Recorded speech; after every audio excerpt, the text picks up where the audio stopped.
فتح مکہ کی بات ہے. تو یہ حضور اکرم صلی اللہ علیہ وآلہ وسلم کے صبر کا بہت بڑا پھل ہے اللہ سبحانہ تعالیٰ نے حضور کو عطا کیا. اور ظاہر ہے کہ اللہ تعالیٰ نے اب اپنے نبی کو وہ خوشیاں دکھانی تھی. خوبی کی بات یہ ہے کہ مکے سے لوگ آئے کہ کسی طرح سے یہ رسول اکرم کو منوایا جائے کہ ہم صلح حدیبیہ پہ باقی ہیں، آپ اس کو ختم نہ کریں، ہو گئی غلطی. حضور اکرم نہیں مانے. مکے کے باہر بھی یہی ہوا، بہت سمجھانے کی کوشش کی، نہیں مانے. حضور اکرم جس طرح سے بتایا گیا داخل ہوئے، خلاصہ تو آپ نے سارا ہی بتا دیا. اب جب داخل ہوئے تو بڑی شان و شوقت سے اور سواری پر بیٹھ کر آپ نے طواف کیا ہے. یہ ایک بڑی یعنی تاریخی بات ہے، تکبر نہیں ہے. نہیں، اور شہنشاہ دو عالم ایسے جھکے ہوئے ہیں. شہنشاہ بھی نہیں کہتا میں، عبداللہ، اللہ اللہ کا بندہ ایسا ہوتا ہے اللہ اکبر، کہ وہ اپنے آپ کو کبھی کوئی چیز سمجھتا ہی نہیں ہے سوائے اللہ کے بندے کے. طواف ہوا، لوگ دیکھ رہے ہیں یہ کیا ہو رہا ہے.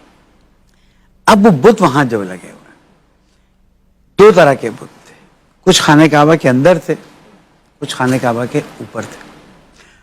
حضور اکرم نے خانہ کعبہ کے اندر کے بتوں کو خود توڑا ہے، خود توڑا، یہ ہماری تحقیق ہے. ٹھیک ہے.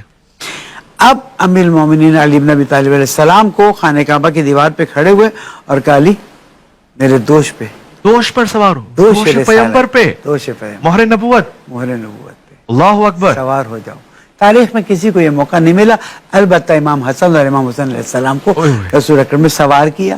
نماز میں امام حسن اور امام حسین آ کے بیٹھ جاتے تھے. یہ والد اور دو فرزندوں کا ہی ایک وہ افتخار ہے جو کائنات میں کسی کو نہیں ملا. آپ کو کہا کہ اب آپ خانہ کعبہ کے اوپر جائیے اور جتنے بت ہیں آپ توڑی.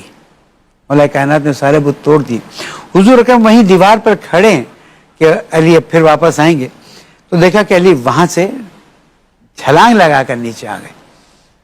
حضور اکرم نے کہا علی میں تو تمہارا انتظار کر رہا تھا کہ تم پھر میرے دوش پہ آؤ اتنی اونچائی سے. یا رسول اللہ ایک بار آپ نے حکم دیا تو میں آپ کے دوش پہ سوار ہو گیا، اب میں خود یہ جرات نہیں کر سکتا تھا کہ میں آپ کے دوش پہ سوار ہوں. میں نے چھلانگ لگائی.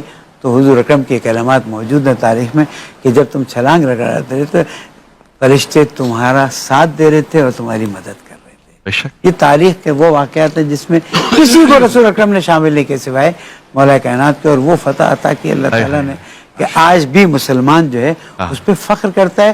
اور اس فتح کو یاد کر کے یا خیبر کی فتح کو یاد کر کے اگر آج پھر مسلمان ایک ہو جائیں، فلسطین پہ چلے جائیں اور کسی طرح سے فلسطینیوں کو نجات